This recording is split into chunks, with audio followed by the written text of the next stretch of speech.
Welcome to the Lift Oneself podcast, where we break mental health stigmas through conversations. I'm your host, Nat, and we dive into topics about trauma and how it impacts the nervous system. Yet we don't just leave you there. We share insights and tools of self-care, meditation, and growth that help you be curious about your own biology. Your presence matters. Please like and subscribe to our podcast. Help our community grow. Let's get into this. Oh, and please remember to be kind to yourself. Welcome to the Lift Oneself podcast. Rebecca, I am so thankful you're here with me. I'm thrilled to be here, and I love the way you start. I feel like it's exactly what I need today. So thrilled to be here. Will you join me in a meditation? I would love that. For the listeners, if you're driving, then I'll ask you not to close your eyes because I want you to be safe on the road. However, you can still listen to the prompts that I'm giving and follow the meditation. And for those that can, take a moment for this, for yourself in this moment. So I'm going to ask you, Rebecca, to close your eyes with me. And you're going to begin breathing in and out through your nose. And bring your awareness to watching your breath go in and out through your nose. Don't try to control your breath. Just observe the breath going in and out, allowing whatever sensations or feelings that may be coming up in the body to safely come up. You're safe to feel, while still staying focused with your breath, being aware of any tension or any constriction that may be in the body. There may be something repeating in your mind that you were doing before we transitioned into this podcast. Yet allowing yourself to settle into your body, into the breath, into the now. Surrender the need to control. Release the need to resist and just be with your breath. Observing your breath going in and out and dropping further into your body. Staying focused with your breath and dropping a little further into your body.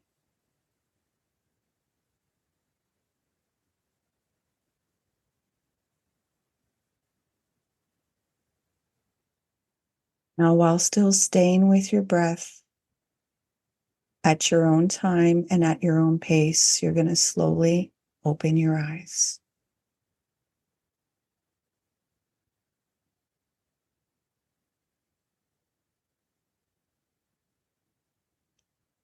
How's your heart doing? So good.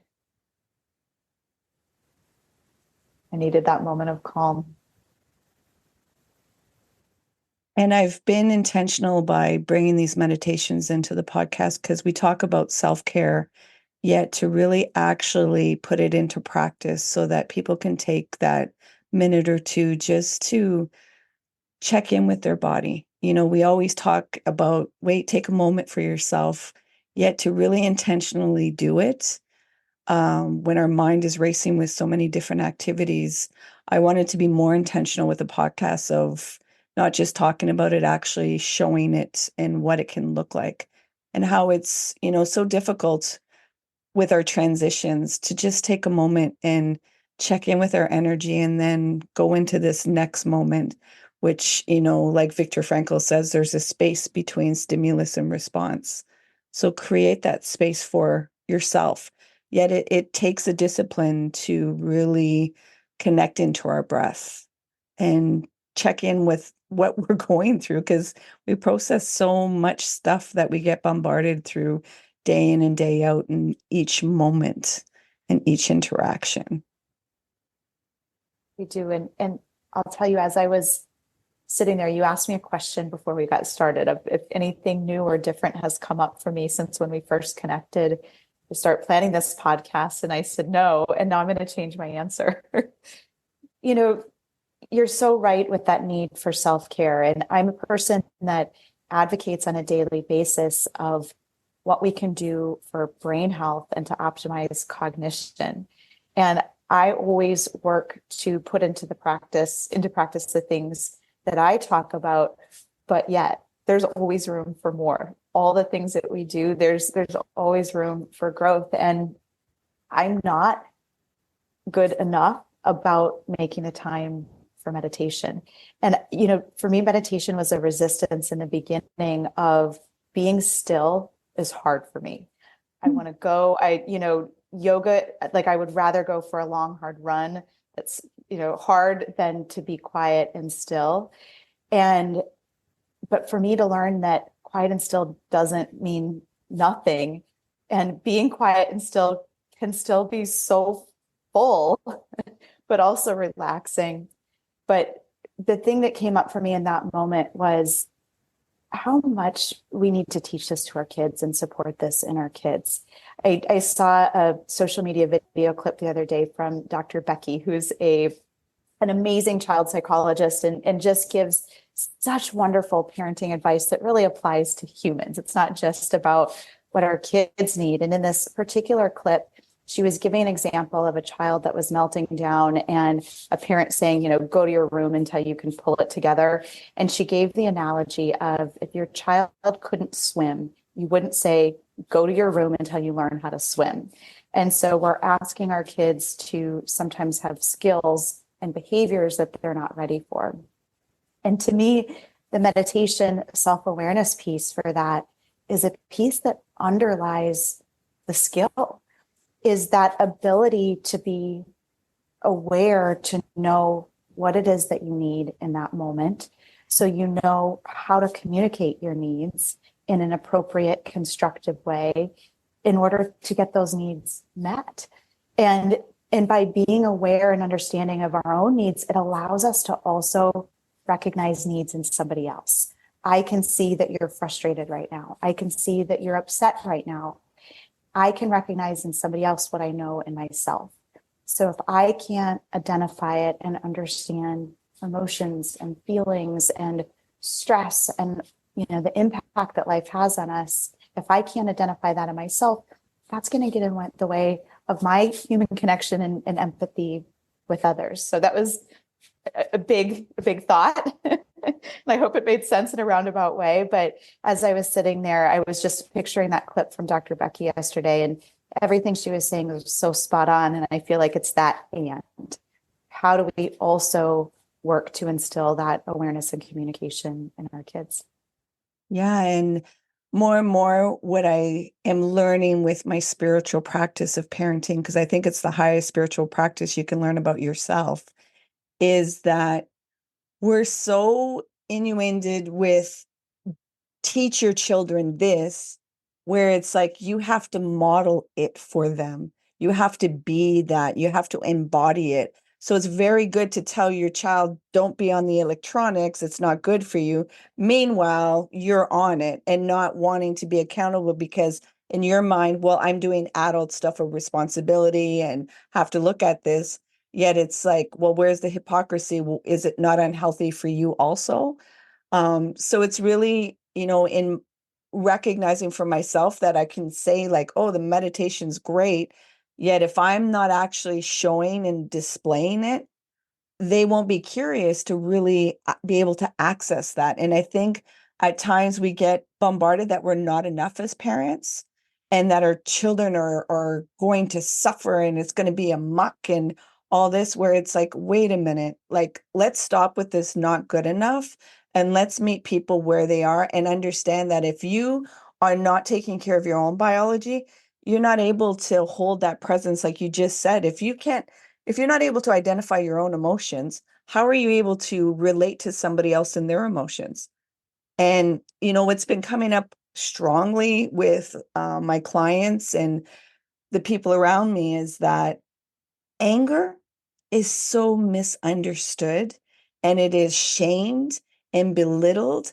And unfortunately, a lot of people are getting ill by not befriending their anger and having a healthy relationship with it. So, a lot of people are like telling me too that they're in therapy with therapists, and cognitively, the therapist will be doing some CBT of well, your childhood, you got to accept that you felt this way and that you were angry and that the people did something. And they're like, okay, I get that. I'm trying to accept it. I'm trying to accept it. And I'm like, okay, well, how are you feeling the anger? Well, they haven't done that part with me. I'm like, well, you need to feel to be able to release and understand what the messaging. So I'm like, okay, here's a simple tool. Grab a pillow, yell in the pillow. They're like, I can't do that. That's stupid. What are you doing? I'm like, grab the pillow and yell. They're like, and you can see, how the defense mechanisms of the nervous system, your biology is stopping you from doing something that, one, if you were shamed about anger, this is a no-no. You're not allowed to yell. You're not allowed to do this thing that feels so childish, where they're like viscerally, but they're trusting in the guidance that I'm giving them. And by just yelling in the pillow, they feel the regulation in their nervous system. They feel the release of the stress. They feel the unclenching and the unlocking of the fight or flight system. And then they're like, wow. And then there's some laughter coming up. And they're like, as much as it was difficult, it's like, I didn't realize this was something that I needed to do without it, being analyzed. And I'm like, well, these are somatic practices also, that this energy, because that's what emotions are, a buildup of energy and chemical releases that are going on. So that expression and being able to relate with it without analyzing it gives it that expression. And then you can open up a bit and be able to observe what's going on internally. How have you related with your anger in your personal life? I don't know that I've ever been asked that question before. I think for me, I think we live in a culture and a society where you do push it down. And I would say I'm not a person that's experienced a lot of that in my life. But I think recently it's come up with my daughter. So I've got a 16-year-old daughter. Who are the And oh, it's wonderful and enlightening and a roller coaster ride, depending on the moment. Yeah. But and she's a very introspective, deep thinker, not highly visibly emotional. So she's one that will hold things inside. And we've had conversations, she had gotten frustrated and upset about something recently, and I didn't like her behavior. So I reacted. And then taking a step back, it was having a conversation around, it's okay to be upset. It's okay, but let's talk about it. Why are you upset? Let's understand it. And then we had the conversation around, we all need a way to, like you're describing, release it, let it out. I didn't use those words, but we all need a way to address it. We just have to channel that in an okay way. And there's a lot of unhealthy ways to channel it, drugs, alcohol, ignoring the problem. But so finding a healthy way. So going back years for me, and there were two things in my early professional career that I realized were cathartic, and I just became almost obsessive with it. One was a cardio kickboxing class. And I think I started my professional career as a chiropractor, and the chiropractic practice I was in was associated with the gym downtown Minneapolis that was a boxing gym. And so my patients were all these athletes, and it was right there. So between patients, I'd go to the gym. And I had never, taped my hands before and put on boxing gloves. I'm a very oldest of three girls. We didn't have, a family that yelled and shouted, and it's just, not that way. And boy, punching that bag was like, this is great. And it was that, I'm thinking about a particular person or a particular scenario. And so that was the first time that I think I connected something physically that I was doing with that. I'm going to call it release of like, that felt good.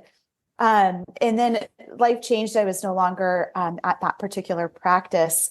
And then I discovered spin classes. And spin classes for me, again, it was a way to channel thoughts and energy. And if you've ever seen me in a spin class, I'm in the room with my eyes closed. And it could be, 100 people in the room, but I am just, it's my personal time, personal space where I'm burning energy. Maybe I'm listening to the instructor, maybe I'm not.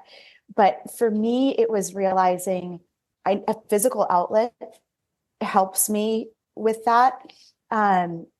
and I don't know that I've ever even connected the dots and said it out loud in that way before, but looking back, and again, life gets busy, and I went through a stretch in life where I wasn't exercising as much, and have really gotten back into that the last several years. And when I was younger, I did it for the vanity reasons, and now that I'm older, I do it for the sanity reasons. Yeah, mental health. Yeah.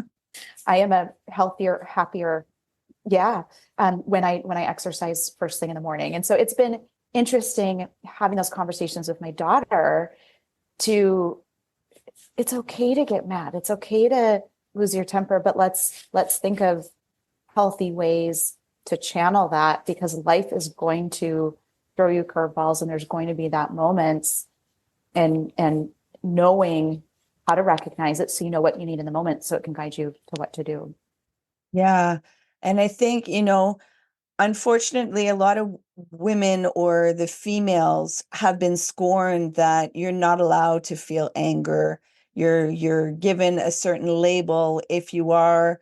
We've been, not so much this younger generation, but before it was that we were having a chemical imbalance or we were having something wrong with our menstruation. So they're blaming it all on the female, where it's like, no, this is a healthy emotion and we are allowed to be irritated and frustrated and feel overwhelmed of all the things that get put on to the females and mothers of caretaking and nurturing. And a lot of times not being able to vocalize what the needs are for ourselves. And that's, some of the work I do with a lot of my clients of, you have needs and you're allowed to talk about your needs. And that's why you're getting so snippy or passive aggressive or just losing or becoming the yell mom, because you haven't even allowed yourself to recognize that you have some simple needs that you need to take care of yourself, and to recognize your children are going to dysregulate your nervous system. You're not always going to be in the bliss of connection with them. They are human beings going through their experience, and you're going to rub up on each other. And it's always not about the disconnection. It's about how are you going to repair that connection again? Because you are going to disconnect. That's just how relationships are. Yeah. Well, and I think, something interesting as well with anger is, to me, sometimes those big emotions are beautiful in the way of what next, what comes after that. Because, if you're just a little bit irritated or a little bit frustrated, that doesn't always create change. But when you get to a point where the emotions are big enough, then and I'm a person that, let's say it's an upset at work or something happens. I always take a step back to say, what can I do to make sure I'm never in this scenario again? This was an uncomfortable conversation. I didn't like it. What do we need to do different here? And so that's a silly, simple work-related example. But, I think sometimes those big emotions are what generates enough energy and power in us to say something needs to change. I can't do, this XYZ, whatever that is anymore. Whatever this is isn't working. And maybe we don't ever get to that point of momentum and change if we don't get to that point of extreme emotion. And so as uncomfortable as it is, that discomfort might be the impetus to the next thing that is movement forward. Exactly. We speak the same language. So I'm always, some people will call this shadow work, by feeling these uncomfortable emotions, these big emotions that it's like, oh, I don't even have the tools or the verbiage. And it's like, well, if you've never felt this or connected into it, it feels like an alien. It feels like a foreign thing. So of course you don't have verbiage. And as you said, there's a lot of energy that comes up. So a lot of times with that energy, if you can ride it, that's where the change momentum can come, that I don't want to feel this anymore. So I got to do something about this. I cannot just stay still and keep feeling these big ruptures or volcano eruptions that are going on inside me. So exactly like you said, like it's that energy that can thrust you into pivoting of, you know what, enough of this now. I have to take responsibility and accountability of my biology and see, is it the environment? Is it the things? Is it the people, the relationships? Not just staying stuck, repeating the same patterns which can be difficult because we're humans and that's what the brain loves to do is patterns. And unless you're doing your inner work to understand your nervous system, your biology, and releasing some energies and really getting in touch with yourself, being curious about what's going on internally. Why did I feel this way? Or asking yourself empowering questions like you just said, like, I didn't like this, so how can I change it moving forward that I don't need to repeat this experience.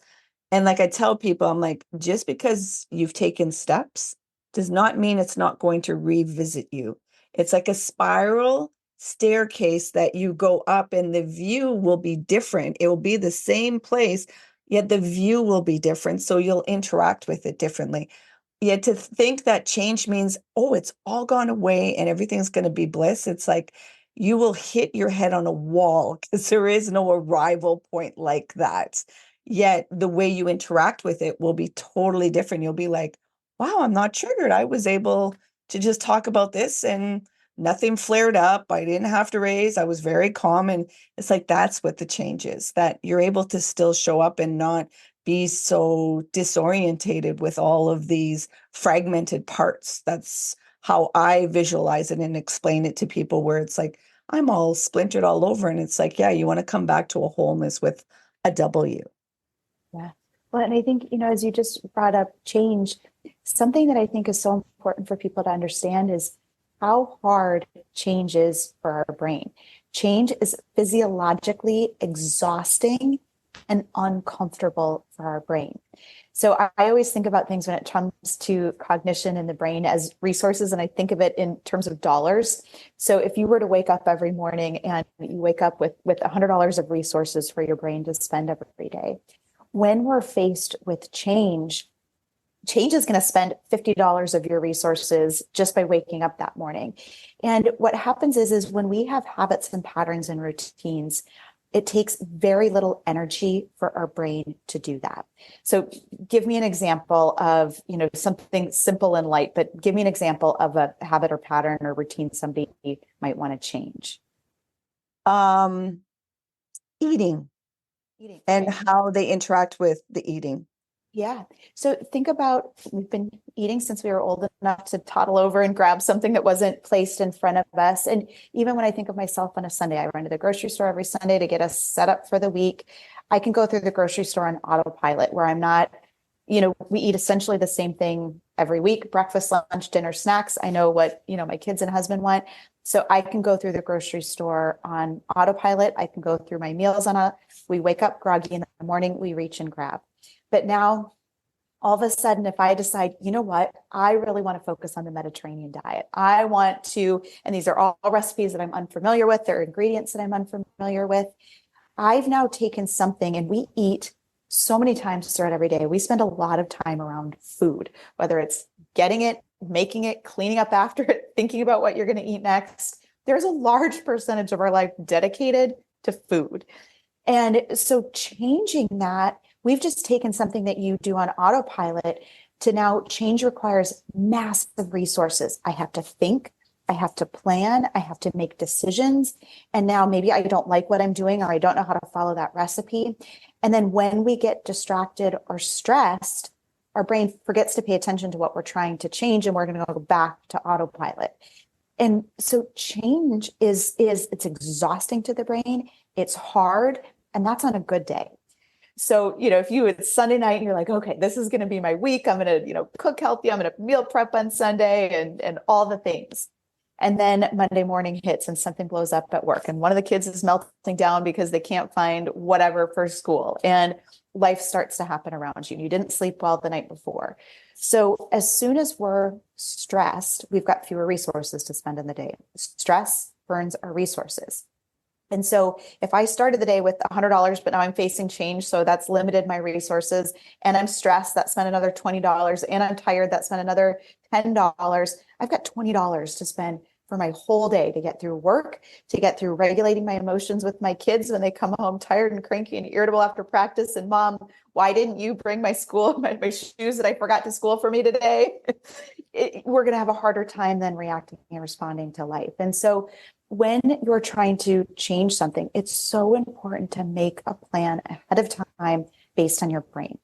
And so, if it's food, you've got to have such a concrete plan. What are you going to eat for breakfast? What are you going to eat for lunch? You've got to plan it out.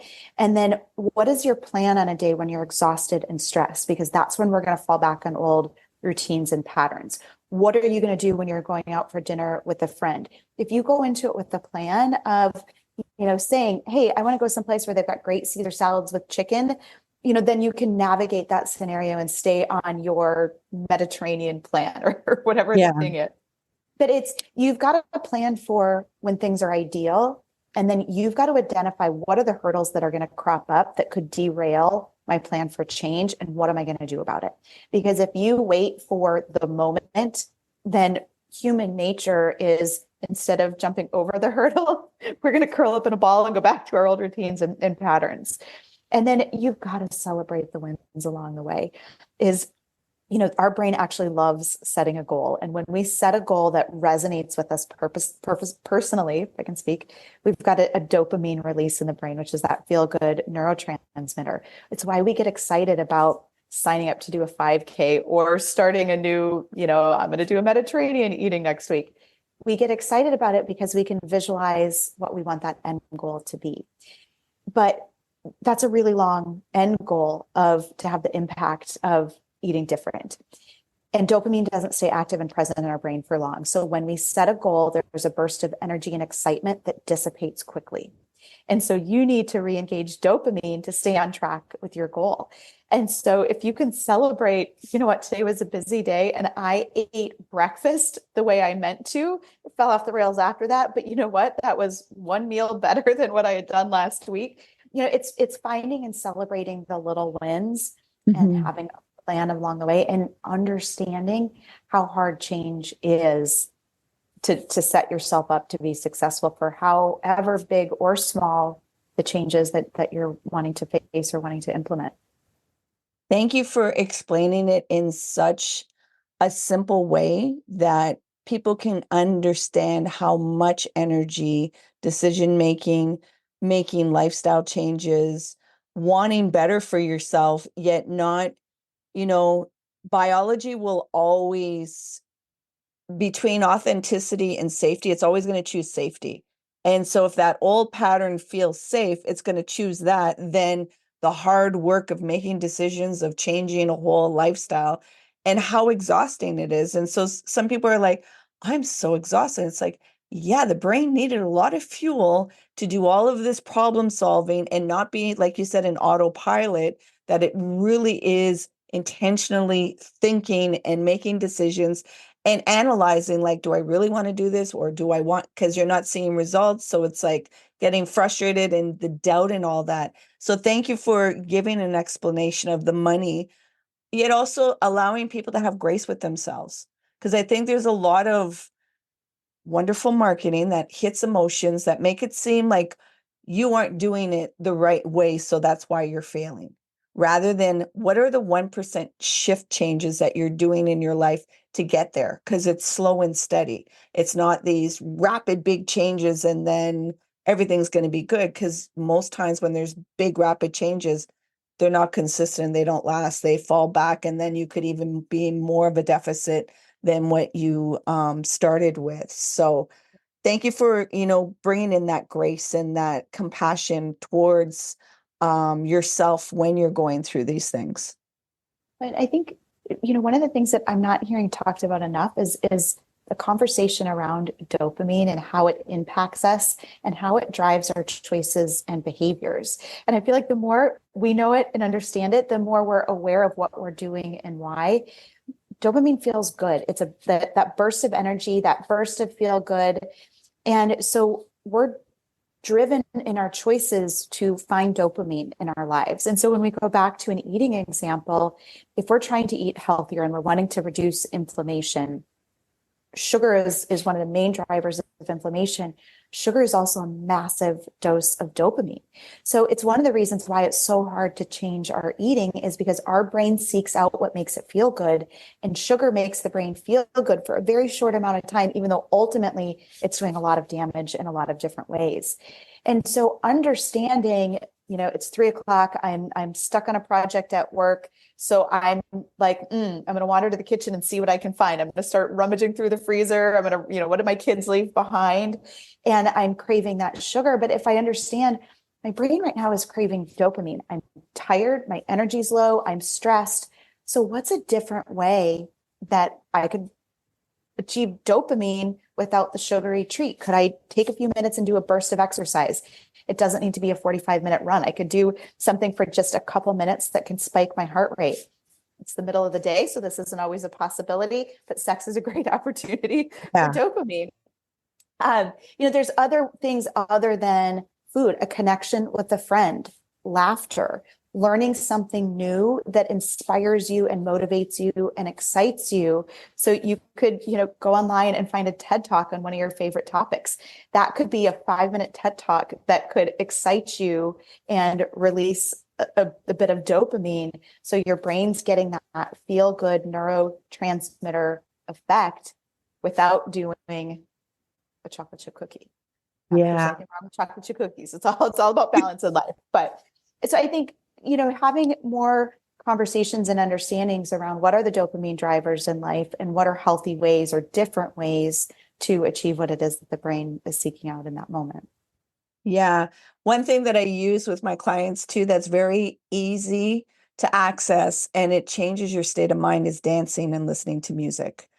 Because that's something that, there's certain music just can put us into a trance and elevate our mental and allow us to have some expression. So if all of a sudden you're feeling whatever emotions, there's music that can mimic that emotion and then get that expression. Yet you can get your heart rate up real high on some good dancing too. So, and it's something that can be enjoyable, and it can be 5 minutes and then get back to what you have to do.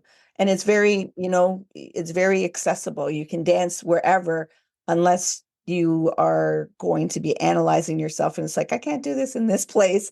Yet it's like, do what you need to take care of you and what your brain needs. And the dopamine it's not talked about enough. Like I listen to a lot of podcasts that are around neuroscience, and Huberman Lab, he talks about it so much, about dopamine. And, it's like changing the definition of it so people can really interact with it in a different way.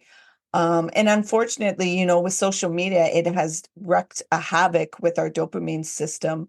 And these are dialogues that we really have to get into, that, we were in innovation and we got into this thing not recognizing the real ramification and impact, and like how it's impacting our attention spans and how we're relating with each other, which, a lot of people will be like, oh no. And it's like, no, let's see, can you hold a conversation, or can you do something? Or even like, the meditation, can you sit there and just be with yourself and be in that stillness? And social media has impacted all of us. It's not like, if anybody's interacting with it, they've been impacted in some kind of way from it.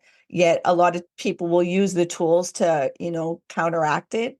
Yet, what is your perspective, and what do you see with social media and moving forward? This is a big, really important conversation. The first thing I'm going to tell you is that we strengthen what we utilize. So, and I'm going to back up and say a comment that I get from parents all the time is, why can my kids spend 2 hours gaming, or 2 hours on TikTok, or 2 hours on social media, but I can't get them to sit and do 20 minutes of math?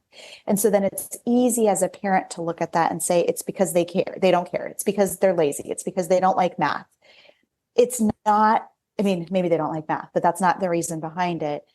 They're not the same attentional systems. We use the word attention to describe everything, but attention should be like Eskimos and snowflakes, where there should be so many different terms for the different aspects and nuances of attention. I almost said snowflakes. So when we think about the kind of attention that's utilized when we're scrolling social media or gaming, we're not using sustained attention. We're using attention that is driven by a dopamine hit. So it's a short burst of not just attention, it's hyper attention.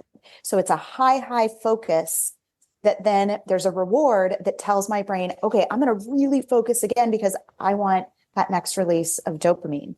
And I have to give, credit to the video game designers and the people behind this. They understand neuroscience better than most.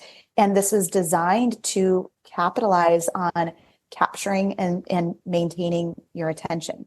So what happens is if I've got a child that is doing 2 hours of gaming, or an adult that's 2 hours of scrolling TikTok before bed at night, what happens is it's this micro burst of attention within a reward, micro burst of attention. So it's not 2 hours of attention. It's hundreds of 7-second increments of attention strung together. And because it's this hyper attention, there's a high cost to that type of attention. So this is why we lose perspective of time. When we're in that hyper attention, hyper focus mode, we block out everything around us. So when you've got a kiddo that's gaming and you're saying, hey, did you get your homework done? It's time for dinner. Did you even hear me? Are you listening to me?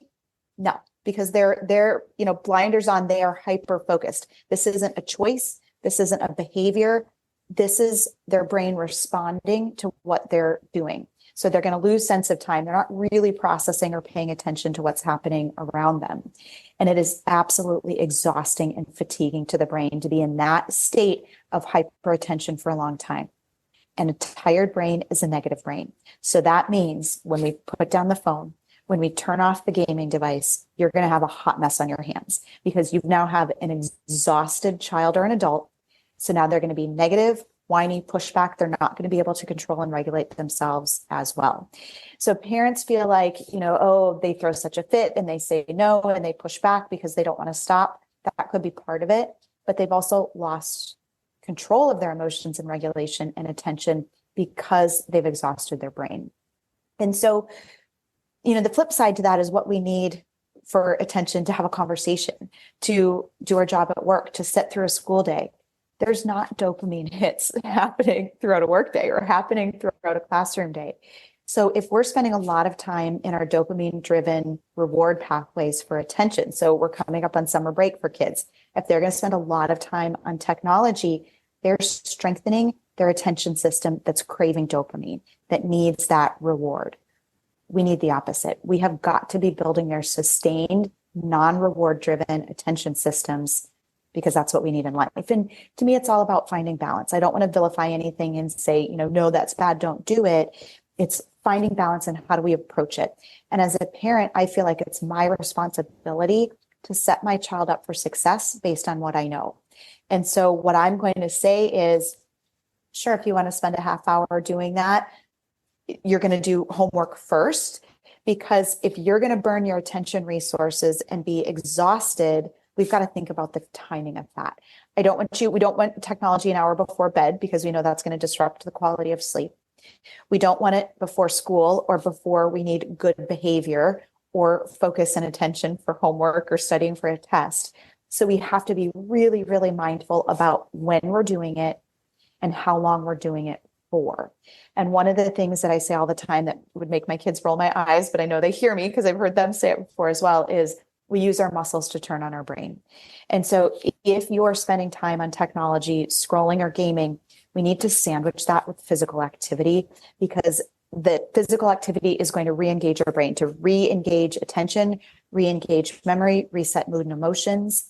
And so, sure, you can do some scrolling on TikTok, but here's what I want to see before and after. And let's set a timer. And we're going to agree on that ahead of time to say, here's how long we're going to do that for. I get it. There's times when, as a parent, you're just like, you don't have that energy to have that fight or conversation, or, you're in a long car ride, but you just have to think and through and plan. If you're on a long car ride because you're going to grandma's house for dinner for the holidays, the last thing you want is a child that just spent the entire car ride gaming because now you're not going to have a pleasant, engaged child. So we just need to think it through and to have those conversations with our kids of, gosh, I'm noticing we forgot to watch the time and that went longer than what I anticipated. And I can see you're really tired right now. Let's talk about what we can do to help. And then here's what we're going to do different next time. And so bringing that awareness, we're not judging them. We're not shaming them. We're all learning from these experiences and the information so we can approach it different. So 2 hours of math attention is not the same as 2 hours of video gaming attention. We've got to strengthen what we want, and we strengthen it by utilizing what it is that we want in the long term. So we've got to find balance and think about our timing. Thank you so much for giving the tools, and also, not vilifying, because the all or nothing doesn't get us anywhere. And technology has simplified our lives a lot. As much as it's destroyed, it's still connected and it's brought some things. So I know a lot of people just like, oh, everything's evil. And it's like, no, there's good and bad in everything. It's how are we using it, and how is it changing the way that we interact with ourselves and with other people. And that's what we really need to look at. And like you said, the brain health. And these are dialogues that aren't, if you're going to seek it, you'll hear it. But most times people are not really, oh, no, it's not impacting this, it's not impacting that. And it's like, no, we're seeing changes. And for children to have these outbursts and, classrooms to have such behavior as it is, it's like, to say that the gaming and social media hasn't impacted things would be such a blatant lie, because it's like, well, we didn't have all that when our generation was there. And we also didn't have the types of games and social media and internet as it is right now. So it does have an influence on what is going on with this younger generation. Yeah, what I do appreciate about this younger generation, they can talk about their emotions way better than what we could at our age. Yeah. So Yeah. there's some really great benefits. Yeah. And I think it's being realistic, right? And understanding the ramifications. And so we know neurologically spending time face to face with a friend is not the same as gaming together from two different locations. You're not getting the same reaction and activity in the brain. It doesn't mean that you can't game online with a friend, but that's not a replacement for social interaction. And so it's being mindful and aware of what is your end goal? What are you doing to get there? And then how do we make space for it? And I know, as a parent of two teenagers, for me, it was feeling like such a tug of war, such a battle on a daily basis. And so I needed to find a different way to approach it. And I'm not saying I've got all the answers to that at all, but we've tried to really have a lot of conversations around feelings and how do you feel? If you've just spent hours on Instagram and seeing all of your friends in exotic locations for spring break, and we're doing a sprint, a staycation in Raleigh, that can be hard. Yeah. And so how do we balance this? How can you check in with yourself to say, you know what, today's not the day for me to go on and scroll that. It's how does it impact your feelings and emotions? And then what can you do to empower that? And so for me, it's always about starting with awareness. So if we can teach our kids and ourselves to kind of do a self scan of how am I doing today? And then let that dictate and guide what we do. I know I often give the example of, if I'm driving my kids to school in the morning and I'm a little more irritable and I'm a little more reactive, stopping and asking myself, did I get enough sleep last night? Have I eaten breakfast, with protein and carbs to get through my day? Do I have a lot of stress going on? Like, what is influencing my mood? And I can't change so much in the world, but there are things that I can do within myself to impact how my day is going to go. And so, if I'm exhausted, I don't have time to take a nap in the middle of the day, but I can take, 10 minutes to do a burst of exercise to re-engage my energy. I can make sure that I have a healthy snack. And again, a tired brain or a brain that's run out of resources is going to be negative. So if I'm starting my day in a negative place, when the brain doesn't have the resources, it is so difficult to think positive thoughts. We need to give our brain and body what it needs, and then the positive thoughts and emotions come more naturally. And so trying to approach it from okay, taking stock of what my brain needs to support my brain health so that I do have better ability to regulate my mood and emotions, to communicate effectively about how I'm feeling, what my needs are, what I'm working on, or whatever the thing is, and to model that for our kids.